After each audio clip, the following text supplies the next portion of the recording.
नमस्कार, सातै प्रदेशको ताजा खबरहरूको संगालो प्रदेश समाचारमा यहाँहरूलाई स्वागत छ। म संगीता कटवाल।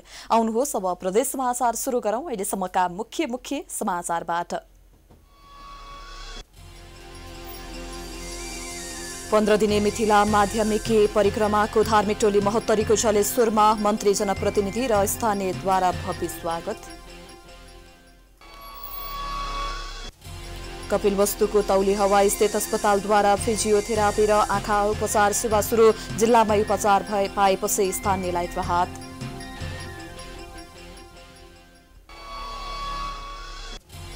मोरङको उर्लाबारी स्थित मंगलबारी अस्पतालको स्तर उन्नति र नाम परिवर्तन गर्ने प्रक्रिया कागजमै सीमित। अस्पतालको छाप र लेस्टर फ्याड बाहेक अन्य परिवर्तन भएन।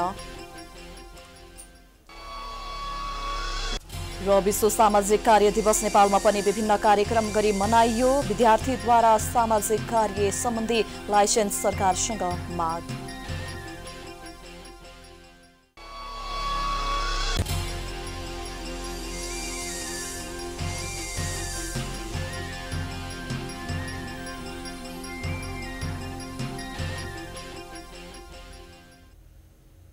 आजको प्रदेश समाचार सुरु गरौं। 15 दिने मिथिला माध्यमिकी परिक्रमाको धार्मिक टोली महोत्तरीको जलेश्वरमा पुगेको सम्बन्धी प्रसंगबाट। मिथिलाको लोकप्रिय महाकुम्भ 15 दिने मिथिला माध्यमिकी परिक्रमाको धार्मिक टोली महोत्तरीको जलेश्वर पुगेको छ। झाँकी, भजन, कीर्तन, बाजागाजा सहित जनकपुर धामको अग्निकुण्डबाट, माता जानकी र कचुरी मठबाट भगवान रामचन्द्रको 2 प्रमुख डोलाको धार्मिक टोली महोत्तरी पुगेको छ। माध्यमिकी परिक्रमाका यात्रुहरू हनुमाननगर, भारतको कल्याणेश्वर, गिरिजास्थान, महोत्तरीको मटिहानी हुँदै बुधबार जलेश्वर पुगेको छ। धार्मिक टोलीलाई सामाजिक विकास राज्यमन्त्री अभिराम शर्मा, जलेश्वर नगरपालिकाका प्रमुख रामशंकर मिश्र, स्थानीय राजनीतिक कर्मी तथा स्थानीयवासीले पूजापाठ गरी स्वागत गरेका थिए। सुख, समृद्धि र शान्ति तथा चारधामको दर्शन गरी फल प्राप्ति हुने विश्वासका साथ 15 दिने मिथिला माध्यमिकी परिक्रमा गर्ने जनविश्वास रहेको छ। घूमे छे, बरियाती घूमे छे, बेटा ला घूमे छे। बेटा के कम रोजी रोटी हेते, विद्या हेते, बुद्धि हेते।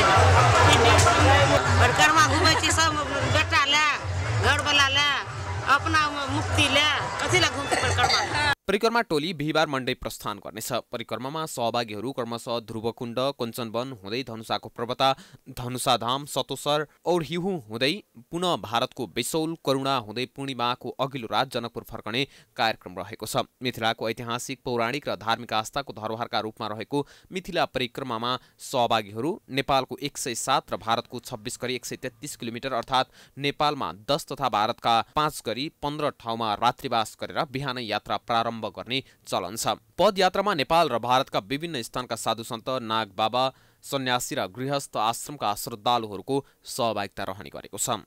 बहुत आनंद हर चीज हो संत के भेंट हुए, संत के सम्मेलन है, महाकुंभ है, एहिमे अयला से बहुत आनंद हुए है। ग्रामीण के, समाज के हर चीज की व्यवस्था है।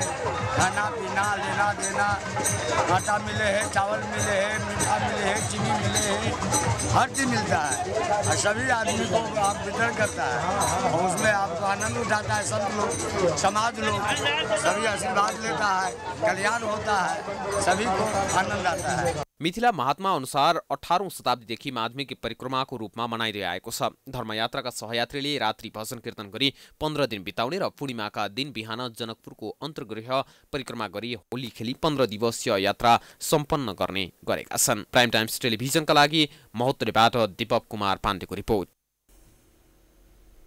अब लागौं लुम्बिनी प्रदेशको कपिलवस्तुमा अस्पतालले सेवा विस्तार गरेको सम्बन्धी प्रसंगतर्फ।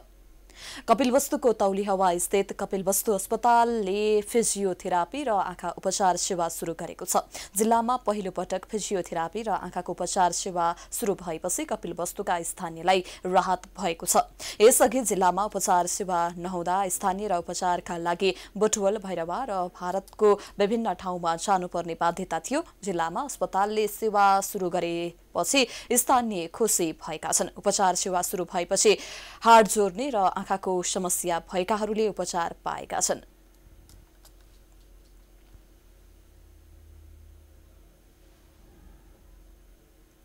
प्रदेश समाचारमा पालो भएको छ विश्रामको।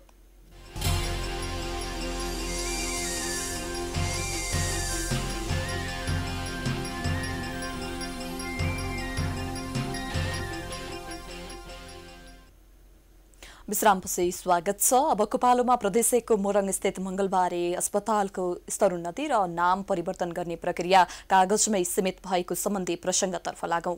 प्रदेश 1 सरकार मातहत बन्न लागेको मदन भण्डारी अस्पताल तथा ट्रमा सेन्टर वर्ष दिन बितिसक्दा पनि नाममै मात्र सीमित रहेको छ। मोरङको उर्लाबारी मंगलबारेमा रहेको मंगलबारे अस्पतालको स्तरोन्नति गरी प्रदेश 1 कै गौरवको स्वास्थ्य आयोजनाको रूपमा व्याख्या गरेको सरकारले 1 वर्ष बितिसक्दा पनि अस्पतालको छाप र लेस्टर फ्याड बाहेक अन्य कुरामा परिवर्तन गर्न सकेको छैन। प्रदेश 1 सरकारले ट्रमा सेवा प्रदान गर्नका लागि आर्थोपेडिक डाक्टर सहितको जनशक्ति व्यवस्थापन गर्न नसक्दा मोरङको उर्लाबारी स्थित मदन भण्डारी अस्पताल अस्तव्यस्त भएको छ।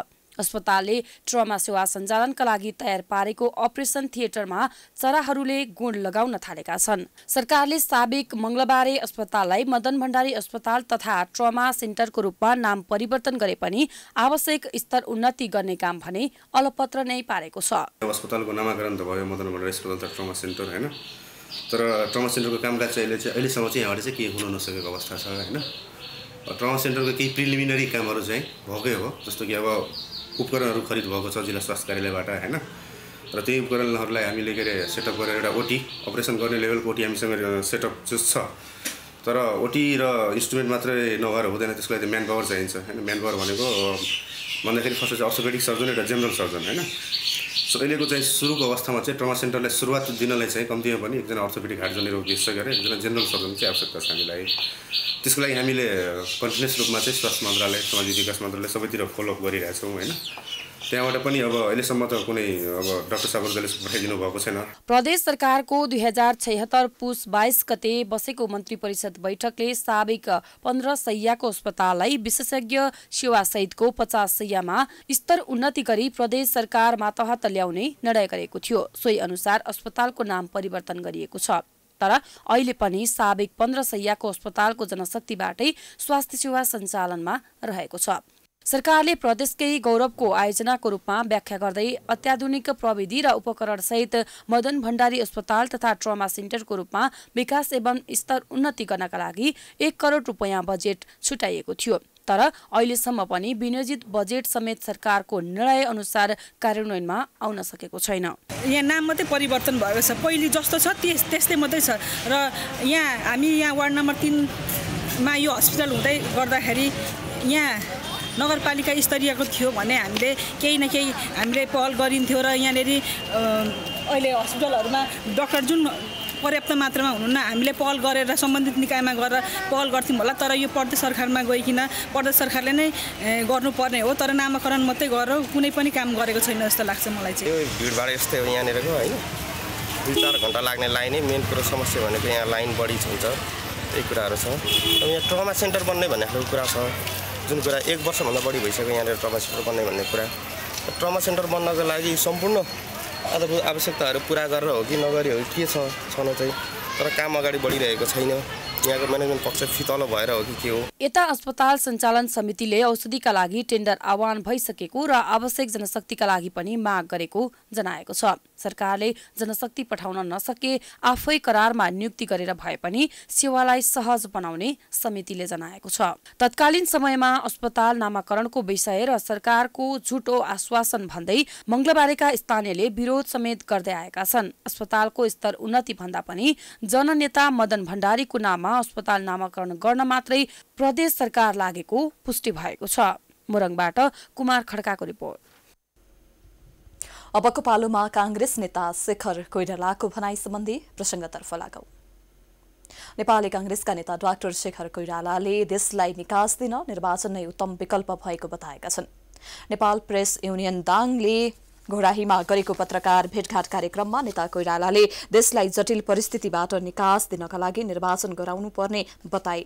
नेता कोइरालाले अब निकासका लागि निर्वाचनको विकल्प नभएको बताएका छन्। यसअघि सरकारले घोषणा गरेको निर्वाचन संविधान विपरीत भएकाले कांग्रेसले विरोध गर्नु परेको बताउँदै देशलाई अप्ठ्यारो परिस्थितिबाट निकास दिनका लागि निर्वाचनमा जानुपर्ने बताएका हुन्। निर्वाचनका लागि चुनावी सरकारको नेतृत्व कांग्रेसले नै गर्न उपयुक्त हुने भन्दै त्यसका लागि कांग्रेसले पार्टीको महाधिवेशनको मितिलाई ध्यान दिनुपर्ने बताए। हामीले अधिवेशन गराउन अत्यन्त जरुरी छ। कुनै कारणवश हामीले अधिवेशन गराउन सकेनौँ भने नेकपाको जस्तो अवस्था आउन सक्छ। सर्वोच्च अदालतले कुनै न कुनै यस्तो निर्णय गरिदियो भने नेपाली कांग्रेस फेरि अप्ठ्यारो परिस्थितिमा पर्न सक्छ। त्यसकारण हाम्रो लागि चाहिँ नि अधिवेशन नेपाली कांग्रेसको लागि, अरूहरूको लागि अधिवेशन भन्दा पनि कसरी निर्वाचनमा जाने, नेपाली कांग्रेसको लागि अधिवेशन र निर्वाचन यो दुईटै कुरालाई हामीले ध्यान दिएर अगाडि बढ्नुपर्ने आवश्यकता देखिएको छ। नेता कोइरालाले नेपालको परिस्थितिमा कम्युनिस्टले निर्वाचन गराएको घटनाहरू नभएको भन्दै कांग्रेसले पार्टीको महाधिवेशनलाई ध्यानमा राखेर निर्वाचनको मिति तय गर्नुपर्ने बताए। नेता कोइरालाले कांग्रेसलाई सशक्त र बलियो पार्टी बनाउनका लागि कांग्रेसमा नेतृत्व परिवर्तनको आवश्यक रहेको बताए। उनले महाधिवेशनबाट कार्यकर्तालाई गुटको भन्दा पार्टीको नेता छान्न समेत आग्रह गरे।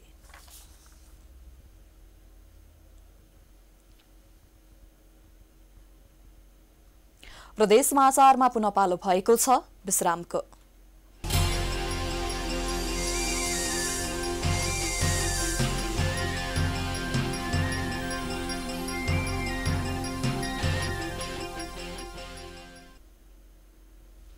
विश्रामपछि स्वागत छ। अन्तमा प्रदेश 1 को सुनसरीमा विश्व सामाजिक कार्य दिवस विभिन्न कार्यक्रम गरी मनाएको सम्बन्धी समाचारतर्फ लागौं। विश्व सामाजिक कार्य दिवस 2021 नेपालमा पनि विभिन्न कार्यक्रम गरी मनाइएको छ। हामी छौं र महसु सामाजिक एकबद्धता बढाउँ र विश्वलाई जोडौं भन्ने मूल नाराका साथ सुनसरीको इटहरीमा दिवस मनाइएको छ। सामाजिक कार्य दिवस मनाउँदै गर्दा विद्यार्थीहरूले सरकारसँग लाइसेन्सको माग समेत गरेका छन्। नेपालमा सामाजिक कार्य सोशल वर्क अध्ययन तथा अध्यापन सुरु भएको झण्डै दशक पूरा भइसकेको छ। हरेक वर्ष झण्डै 7,000 को हाराहारीमा विद्यार्थीले स्नातक अध्ययन पूरा गर्छन्। तर यो जनशक्तिको राज्यले उचित व्यवस्थापन गर्न सकेको छैन। समाज रूपान्तरण देशको विकासको लागि सामाजिक कार्यकर्ताले महत्त्वपूर्ण भूमिका निर्वाह गर्दै आएका छन्। विदेशका लागि नभई नेपालका लागि आवश्यक पर्ने सामाजिक कार्यकर्ता निर्माणमा लाग्नुपर्ने सामाजिक अभियन्ताहरूले बताएका छन्। अभियन्ताहरूले सरकारसँग समन्वय गरी सामाजिक कार्यलाई पेशागत रूपमा विकास गर्नुपर्ने बताएका छन्। सामाजिक कार्यकर्ताहरू प्रोफेसनल नभएर उहाँहरू सामाजिक सेवाले पनि उत्कृष्ट दिनुहुन्छ। हामी देशमा रहेको यो जातीय विभेद, लैङ्गिक विभेद, सामाजिक विभेद, जे जति विभेदहरू छन् त्यसको विरुद्ध हामी सामाजिक कार्यकर्ताहरू लड्नुपर्छ, एक हुनुपर्छ भन्ने नाराका साथ हामी आज यहाँ आएका छौँ र यो हाम्रो उद्देश्य पनि हो।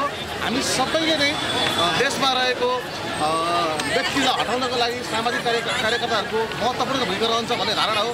त्यसैले संसारभरिका सामाजिक कार्यकर्ताहरू एकजुट भएको दिन आज हो। संसार चलाउने सामाजिक विज्ञान भएको र सामाजिक कार्य विषय पनि यसैको एक अभिन्न अङ्ग भएकाले सामाजिक इन्जिनियरिङ, व्यवस्थापन र डाक्टर समेत भएकोले पनि राज्यले यसको पहिचान र परिचालन गर्न सक्नुपर्ने सहभागी विद्यार्थीहरूले बताएका छन्। अन्य देशमा लाइसेन्स प्राप्त गरेर सामाजिक कार्य गरिन्छ भने नेपालमा लाइसेन्स नहुँदा यो पेशा ओझेलमा परेको विद्यार्थीको गुनासो छ। हामी सोशल वर्क स्टुडेन्ट, हामी सोशल वर्क पढिराखेको छौँ। सोशल वर्क सबैजनाले गर्नुहुन्छ। अरू देशमा लाइसेन्सहरू सोशल वर्क पढ्ने स्टुडेन्टलाई लाइसेन्स प्राप्त गराइदिनु भएको छ र हाम्रो सरकारले गर्नुभएको छैन। यो कुरामा ध्यान आकर्षण गर्न हामी सोशल वर्क स्टुडेन्ट सरकारलाई अनुरोध गर्छौँ। हामी सोशल वर्कर, हामी सामाजिक कार्य क्षेत्रमा गर्ने सामाजिक जुन हामी व्यक्तित्वहरू छौँ उहाँहरूको लागि चाहिँ हाम्रो अनुमति पत्र चाहिँ अनिवार्य रूपमा चाहिन्छ। किनभने 10,000 रुपियाँ पैसा दिने बित्तिकै त्यो समाजसेवी हुन्छ भन्ने हाम्रो नेपाली धारणामा छ। तर हामी पढेर, हामी सबै इथिक्सहरू पढेर हामी गर्ने मान्छेहरूलाई चाहिँ सोशल वर्कर गनिँदैन। त्यसैको लागि हामीलाई अनुमति पत्र अनिवार्य रूपमा चाहिन्छ। विद्यार्थीहरूले सामाजिक कार्य पेशागत पहिचान सरकारी स्तरबाट हुनुपर्ने र सामाजिक कार्यको महत्त्व बुझाउनुपर्ने आवश्यक रहेको बताएका छन्। सामाजिक कार्य अध्ययनरत विद्यार्थीले विभिन्न समयमा सामाजिक अभियानहरू समेत सञ्चालन गर्दै आएका छन्। दिवसको अवसरमा विद्यार्थीहरूले प्रभात फेरी कार्यक्रम तथा रक्तदान लगायत विभिन्न कार्यक्रमको आयोजना गरेका थिए। यो सँगै हामी प्रदेश समाचारको अन्त्यमा आइपुगेका छौं। जाँदा जाँदै प्रमुख समाचार पुनः एकपटक। 15 दिने मिथिला माध्यमिकी परिक्रमाको धार्मिक टोली महोत्तरीको जलेश्वरमा मन्त्री जनप्रतिनिधि र स्थानीयद्वारा भव्य स्वागत। कपिलवस्तुको तौली हवाई स्थित अस्पतालद्वारा फिजियोथेरापी र आँखा उपचार सेवा सुरु। जिल्लामा उपचार पाएपछि स्थानीयलाई राहत।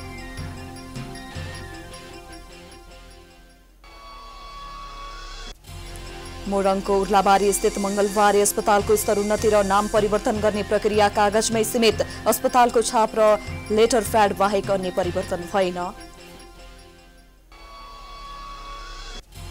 र विश्व सामाजिक कार्य दिवस नेपालमा पनि विभिन्न कार्यक्रम गरी मनाइयो। विद्यार्थीद्वारा सामाजिक कार्य सम्बन्धी लाइसेन्स सरकारसँग माग।